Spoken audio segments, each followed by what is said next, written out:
क्या दोष गुण है।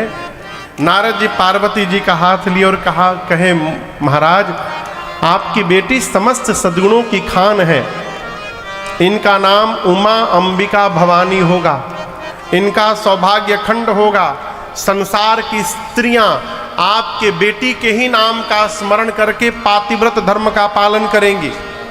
आपके बेटी की सर्वदा पूजा होगी, जय जयकार होगा। आपके बेटी के कारण आपको यश कीर्ति की प्राप्ति होगी। हिमांचल जी बोले, हम तो दोष पूछे थे, आपने दोष तो बताया ही नहीं। नारद जी बोले, महाराज होगा तब न बतावेंगे। बेटी में तो दोष नहीं है, लेकिन इनके जो पति होने वाले हैं ना, उनमें थोड़ा दिखाई दे रहा है। कहिए उनका बतावें। हिमांचल जी बोले, बताइए। नारद जी शुरू हो गए, नोट करिए। आपके बेटी का जो पति होगा, अगुना अमाना मातु पितु हीना। नारद जी बोले, आपके बेटी का पति अगुण होगा। क्या होगा? जोर से कहिए। अगुण मने अगुण मने आप लोग बताओ, जिसमें कोई गुण ना हो। यही बतिया हिमांचल जी समझ गए, लेकिन इसका अर्थ ये नहीं। नारद जी कहना चाहते अगुण होगा, यानी सत रज तम तीनों गुणों से परे होगा, त्रिगुणातीत होगा। चंद भैया, बात वो नहीं होती जो कही जाती, बात वो होती है जो सुन के समझ ली जाती है। नारद जी बोले, आपके बेटी का पति अगुण होगा। हिमांचल जी समझ गए उसमें कोई गुण नहीं होगा। नारद जी बोले, आपके बेटी का पति अमान होगा, अर्थात मान सम्मान से परे। हिमांचल समझ गए अमान होगा यानी उसका कोई सम्मान नहीं करेगा। नारद जी बोले, उसके माता पिता नहीं है। हिमांचल जी बोले, कब मरे? बोले, मरे नहीं थे ही नहीं, बिना माई बाप कहे प्रारंभ से ही उनके माता पिता नहीं है। अच्छा, उदासीन होगा, संशय रहित होगा। हिमांचल जी बोले, आप तो बहुत खतरनाक बता रहे हैं। नारद जी बोले, असली तो अभी बताया ही नहीं हूं। बोले, अभी और कुछ बचा है क्या? नारद जी बोले, आपके बेटी का पति जोगी जटिला अकामन नगनय मंगल वे। आपके बेटी का पति जोगी होगा। क्या होगा? जोगी। जोर से कहिए। जोगी देखें कभी? जोगी कौन कौन जोगी देखा है?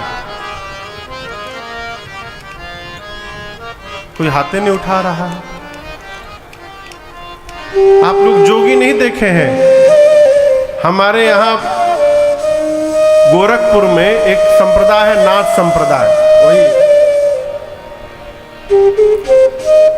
गोरखपीठ, वहां जोगी होते हैं। गिरुआ कपड़ा पहन के, पगड़ी लगा के, गिरुआ हाथ में सारंगी लेके गांव गांव घूमत है सवेरे सवेरे। अब आप बताइए, आप अपनी बिटिया की शादी के लिए लड़का देखने गए, लड़के के घर जाकर बैठ के चाय पी रहे हैं, और तब तक लड़का भीतर से गिरुआ कपड़ा पहन ले, सारंगी ले ले। अरे हो मोरे रामा, आप पूछे ये कौन है? तो ये लड़कवा है जो बियाह करे के। आप चाय पिएंगे कि भागेंगे वहां से? नारद जी बोले, आपके बेटी का पति जोगी होगा। जोगी? बोले, क्या बोल रहे हैं? आगे सुनिए। उसकी विशाल जटाएं होंगी। जोगी जटिल, विशाल जटाएं होंगी। उसकी कोई कामनाएं नहीं होंगी, अकाम मन। हिमांचल जी कपार पकड़ लिए, बोले, बाप रे बाप, इतना खतरनाक दुल्हा। नारद जी बोले, असली अभी बोला नहीं हूं। हिमांचल जी बोले, इसके बाद क्या बचा है? नारद जी बोले, महाराज नंगा रहेगा, कुछ नहीं पहनेगा। नगन अमंगल वेश बनाकर घूमेगा। हिमांचल जी बोले आप क्या बोल रहे हैं? नारद जी बोले मैं नहीं बोल रहा हूं, आपकी बेटी की हाथ की रेखाएं ऐसा बता रही हैं, इनको ऐसा ही पति मिलने वाला है। हिमांचल मैना रोने लगे, इधर पार्वती जी रोने लगी। लेकिन हिमांचल मैना इसलिए रो रहे हैं, इतनी सुंदर बिटिया के लिए ब्रह्मा जी ने ऐसा बावला दूल्हा रख दिया। अब पार्वती जी खुशी में रो रही हैं। नारद जी जो जो लक्षण बता रहे हैं ये सब हमरे भोले भंडारी में है। लग रहा है राम जी से जो वरदान मांगा था वो मुझे प्राप्त हो गया है, मैं बाबा के ही चरणों की दासी बनूंगी। माँ गदगद। थोड़ा रोने के बाद हिमांचल जी नारद जी को किनारे ले गए अकेले, जाकर बोले हैं कोई उपाय है आपके पास? नारद जी बोले कैसा उपाय?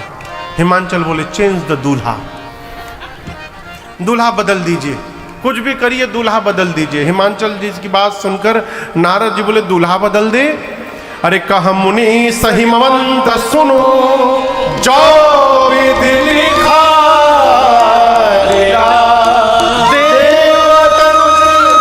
नरनाग मुनि को मेरे पिता ब्रह्मा जी ने आपकी बेटी की ललाट पर जो रेखा खींच दी है महाराज, कोई मिटा नहीं पाएगा, दूल्हा तो ऐसा ही मिलेगा।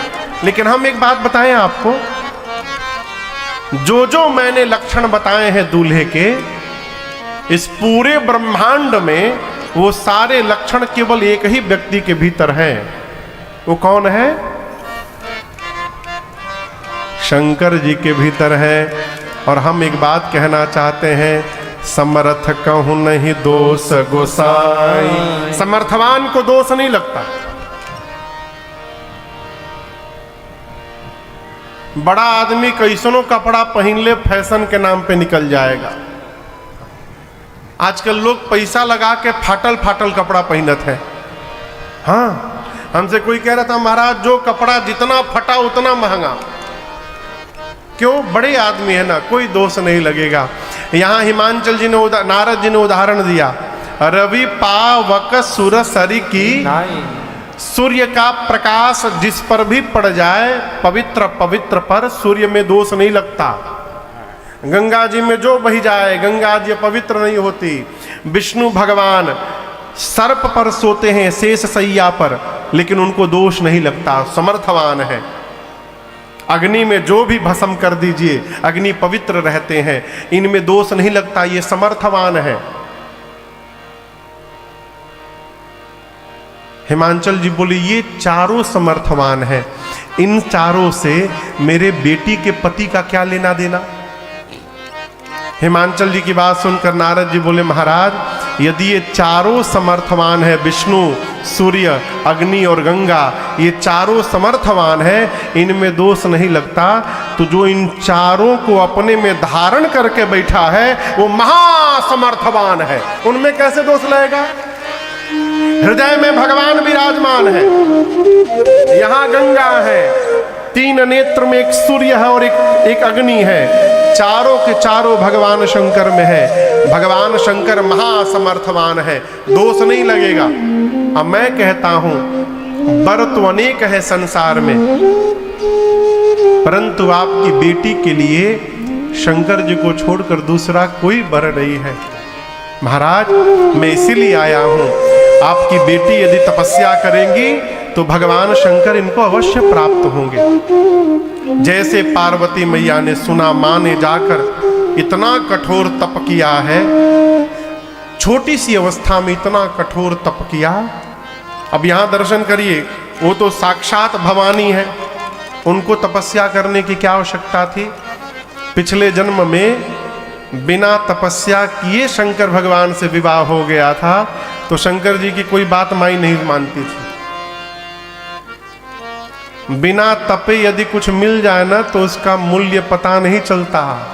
इसलिए पार्वती जी के रूप में मां ने कठोर तपस्या की है, और इतनी तपस्या की आकाशवाणी हुई, अस तप काहु न कीन भवानी, भय अनेक धीर मोहि ज्ञानी।